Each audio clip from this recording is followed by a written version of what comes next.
नमस्कार दोस्तों, आप सभी का स्वागत है हमारे चैनल वास्तु सफर में। दोस्तों, अगर आप भी अपनी लाइफ में कुछ नया सीखने की चाह रखते हैं तो अभी हमारे चैनल वास्तु सफर को सब्सक्राइब कर ले मित्रों। हमारा भविष्य पहले से ही लिखा होता है, ऐसा कई लोग मानते हैं अथवा कई लोग इस बात को पूर्ण रूप से नकार देते हैं। यह प्रश्न हमेशा से ही बहस का विषय बना रहता है। कहा जाता है कि जैसा हम इस जन्म में करते हैं वैसा परिणाम हमें अगले जन्म में मिलता है, जो कि कुछ हद तक यह बात सही भी है। आज के इस वीडियो में हम इसी विषय पर गहराई से चिंतन करेंगे और असल बात जानने की कोशिश करेंगे। आज हम कुछ पौराणिक कथाओं और शास्त्रों की सहायता से इस बात को समझने की कोशिश करेंगे कि वाकई भविष्य पहले से ही लिखा होता है या फिर हमारे कर्म हैं जो हमारे भविष्य की धारा को सुनिश्चित करते हैं। नमस्कार मित्रों, ऐसी और वीडियो देखने के लिए चैनल को सब्सक्राइब करें और कमेंट में जय श्री कृष्णा जरूर लिखें। तो चलिए शुरू करते हैं आज की प्रस्तुति। मित्रों, कृष्ण कथा में हम देखते हैं कि आकाशवाणी हुई थी कि देवकी का 8वां पुत्र कंस का वध करेगा, लेकिन कंस ने यह बात सुनकर कहा कि वह मेरा वध तो तब करेगा जब मैं उसको उत्पन्न होने दूंगा। इस सोच के साथ जब भी देवकी के कोई बच्चा जन्म लेता तो कंस वहां आकर उसके जन्म से कुछ घंटों के भीतर ही मौत की नींद सुला देता था। लेकिन जब देवकी के 8वें पुत्र की बारी आई तो विधि विधान के साथ जन्म भी लिया और बाद में कंस का वध भी किया।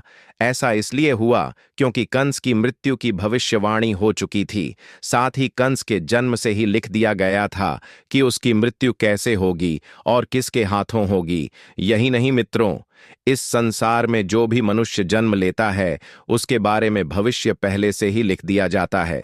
मनुष्य का जन्म कैसे होगा, कौन सी जगह होगा और उसके जीवन में कौन कौन सी परेशानियां आएंगी, यह सब विधि का विधान है और इसे चाहकर भी नहीं बदला जा सकता। इसके साथ ही आपको यह बता दें कि कई ऐसे पौराणिक शास्त्र एवं ग्रंथ मौजूद हैं जिनमें कई महापुरुषों के भाग्य पहले से ही लिखे होने के प्रमाण मिलते हैं।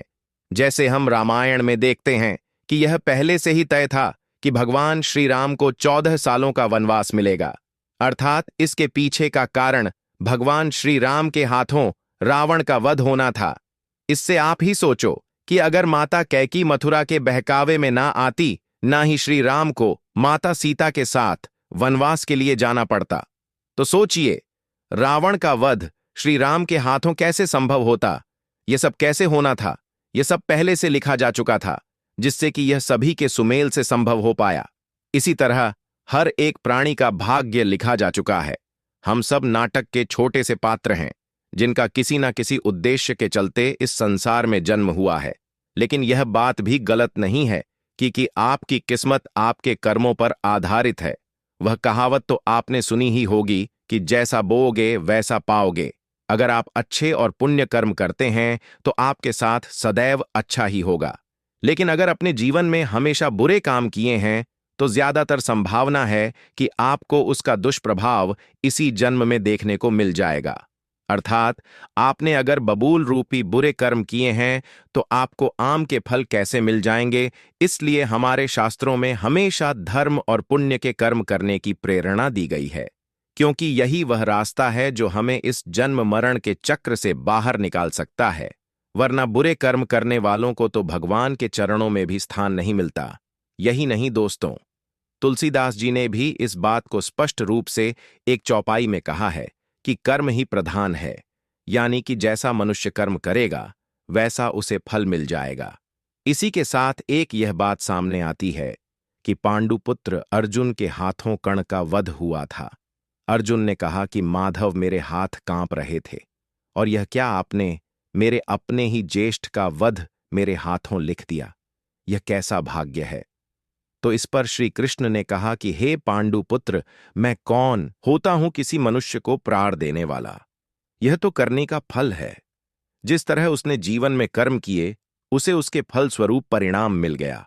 और हां, जीवन में किस स्तर पर फूल मिलेंगे या कांटे, यह मनुष्य खुद कर्मों के द्वारा तय करता है।